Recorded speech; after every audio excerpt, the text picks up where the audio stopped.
It was a fantastic ass whooping. It didn't deliver like the excitement, but it was straight domination, John. You got to have rest when you're working your body hard. I thought it was a good card. The main event was a straight domination. Yeah. Okay, but it didn't live up to the hype that we thought it was going to be. I thought it did if you picked Khamzat Chimaev. It definitely lived up to it. It absolutely was a fantastic fucking fight. Don't pretend. In the fact that John, people like you went and picked DDP. Oh, DDP is going to outlast him. He's going to get tired. I haven't seen enough of the, not a big enough sample size. He has not shown it. It was a fantastic ass whooping. And I'll give it to DDP. I got DDP. I'll give it to DDP. He's a tough son of a bitch. I'm going to send him this clip where you just talk shit about it. Love it. Love it. Love it. I got DDP's number. Him and Trevor are friends, so they're good. Hey, I'll send it. You he never have any respect for South Africans. He did show. Man's got big balls because, man, he did not quit. South Africans. I get it. Trevor loves he loves to hear this type of stuff. I love it. I'm going to send it to DDP. It didn't deliver like the excitement, but it was straight domination, John. Like if I'm Chimaev, I wouldn't change anything I was doing. I'm winning the fight. I won every second of every round. There wasn't a moment where like he got hit one time, I think in the fifth. Dude, I'm being honest. I don't think he got hit until the fifth. He got hit with one open palm until the fifth round. Yeah, it was crazy. Yeah, it just was no answer. And then this is what I saw tonight was a champion who was like, he's kind of used to fighting 5 rounds. And have you seen this before? Where fighters that are used to fighting 5 rounds, they constantly just think that you have one more round. I've got another round. Yeah. Like they can do it all night. They can fight all night. And so they just continue to think like, I've got one more round. Like I can let this one go. I saw this with Jason Jackson when he fought the Russian kid that was in PFL. When he lost his title. He just thought he had one more round. He realized you lost the first 2 rounds because you just gave him away. Very similar in this situation where he was just on one knee. On the first round, he was just in crucifix, couldn't get out. Second round, he was just on one knee against the fence. Yeah. And no sense of urgency to stand up. No sense of urgency. Like, you've got to make him work. Like, even if it doesn't go your way, you've got to make him work. You look, if the whole answer or the whole what was it? What are your the whole story behind Chimaev was that like there's cardio problems, and I thought the same thing. Obviously, I've been saying it for however long. Sure, but I gave everybody the scenarios on the midweek show. I said this is the thing is that you have to take a look at. Was he overtrained? Was he cutting too much weight? And does he have COVID lungs? Because those were the 3 things we were talking about in terms of his conditioning. Those are the questions that needed to be answered tonight. They were all answered.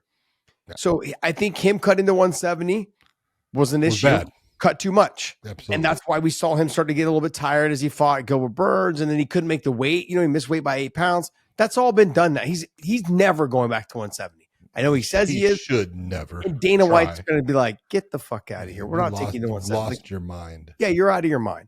So I'm going to keep you at 85. I'm going to probably maybe even try to bump you to 205. Okay. You know what I mean? I got that. And then now like the COVID situation, like the COVID lungs, I don't think that's a problem anymore now. He just proved it tonight. So what's the only other logical explanation? You were overtraining yourself. Yeah. That's it. The weight cut was too much and you were overtraining yourself. And then the stories behind you living in the gym and coaches having to kick you out. It all makes more sense now because you looked fantastic tonight. Yeah. And you can tell when you have someone, sometimes you think, it's one of those, it's like, well, I do it this way.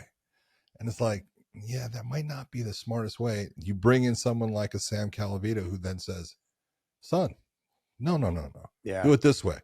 You're going to work hard, but you're going to get rest. Yeah. Because you've got to have rest when you're working your body hard. And I think he figured things out through this camp. And, you saw him when he was, training with, Pico there at Calavita. Mm-hmm. Look, if you're going through a Sam Calavita training session as a fighter, like he'll have some people in there that are just, average people that, he doesn't try to kill. He'll make you work, but he tries to kill the fighters in some of those workouts. I mean, they're difficult, and the fact that he did that said a lot. And that was part of the reason I thought he was going to do well. Yeah. was I figured he's got it down because of who he was training with and what he was doing. It just showed a maturity of, hey, I got to go someplace to learn these things. And you know, all the joking aside, you got to give. You know, I admit, like that was a total domination fight, but goddamn, you got to give DDP fucking credit for at least, you know, man, he never quit. He was in bad positions. He took a lot of fucking abuse. He never quit. I'm not saying he did all the right things, but there's those times, Josh, that you know what, and you've been there, I've been there, where all of a sudden you are in a situation with someone that they're doing things that you have always been able to stop, and you can't stop it with this guy. Yeah. He's just that level above, or does it in a way that it just doesn't work for you. And everything that you know how to do and how to get out of this, it's not working. And that was the night for DDP. I don't want to say no. I know. I agree with you. What I'm saying though is that it was that championship mentality of, or just the person who's used to fighting 5 rounds, expecting there to be another round, and it just, you can't let. I don't care if it's round 1 or if it's round 5. You can't let it slip away.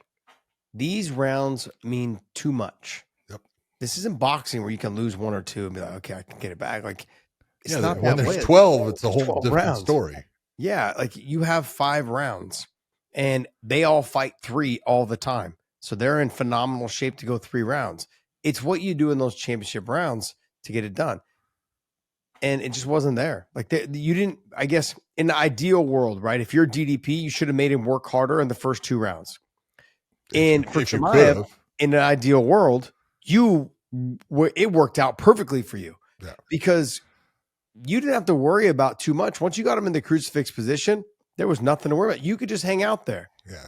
It was just a little small shots. It's not the one thing that, you know, and look, when Chimaev goes back, I'm going to sit here and tell you right now, look, you know, all those little punches and everything, stop. Yeah. Set yourself up for elbows and utilize elbows. That's what you need to do in that crucifix position. You're never going to get a referee like Mark Goddard, who is, you know, absolutely intelligent as far as, oh, hey, those aren't doing damage. You can do that all day long. That was Roy Nelson's big thing. You know, he would sit there and he'd start counting. And I tell him, you could count to 3,000. I don't give a shit. Okay. It's, are you hurting him? Okay. That's what it's got to be. And so you look and you go, I'm not saying that it's comfortable. It's not. Yeah. But it's not going to do something that's going to damage him in this fight that he can't go on. So you look at the whole situation of how things were going, man. You know, Chimaev needs to switch up some of the things he's doing, because elbows are exactly what you want to do in that position.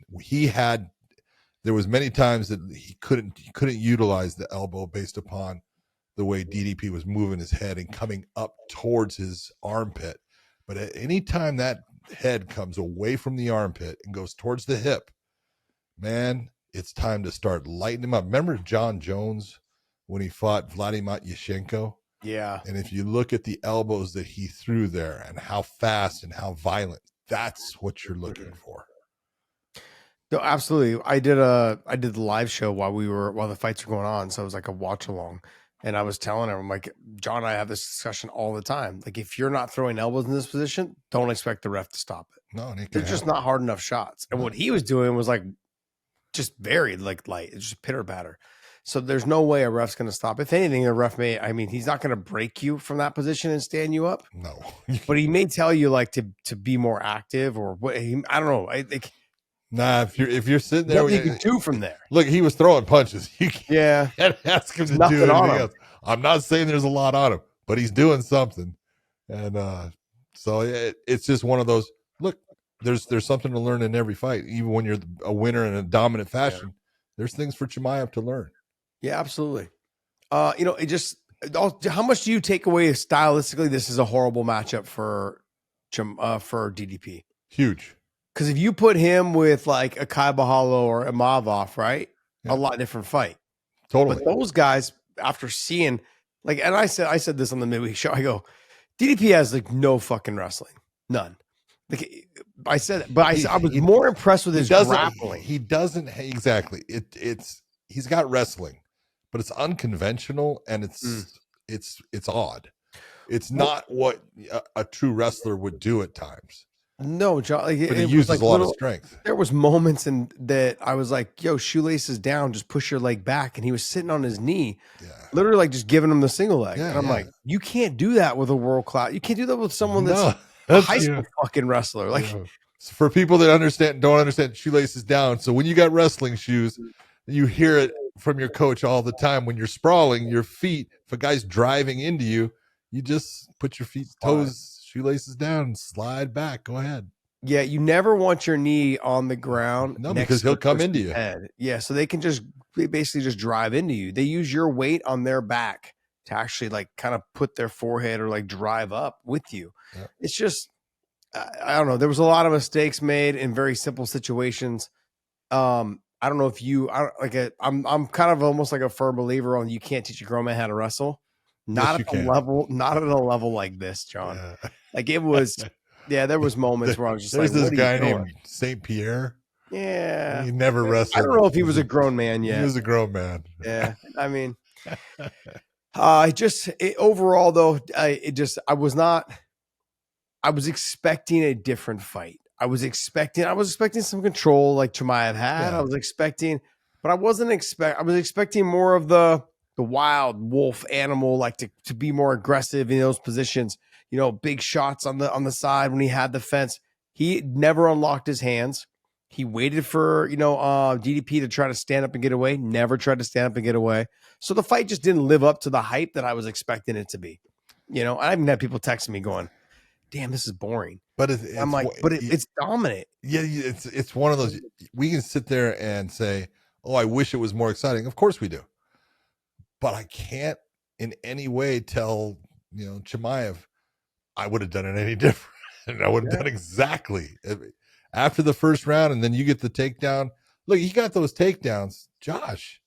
There was 5 seconds left. I mean, 5 minutes minutes the clock. left. There was 5 minutes 5 left. seconds off the clock when he had Yeah. him on the ground. You're looking, you go, oh my God. And it was the first round. I thought after the first round, the first round was about what I expected as far as the domination of him taking him down and being able to do a lot.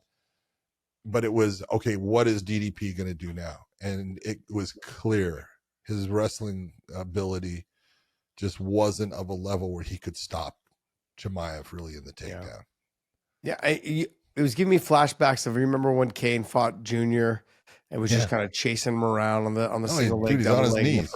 in his first 2 rounds. Yep. It's like, nah, whatever it takes, I'm getting you down. Once I get you down, you're done. After you get back up, you won't be the same fighter. And sure enough, he wasn't. And in this situation, it was the same thing. Like he never gave DDP the moment, like a moment to like settle in and get comfortable on the feet. Never. As soon as you started striking a little bit, he started getting to the wrestling. Yeah. I thought it was a fantastic job. Straight domination. The cardio answer, I think, that's been answered. The cardio issue has been answered. Has the sample size been big enough now?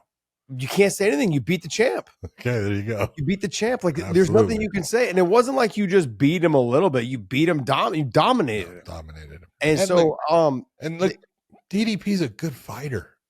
Yeah, he's just herky jerky, clunky, but he's a winner. Effective. Yeah, he's a winner. Exactly. Not tonight, though. No, not tonight.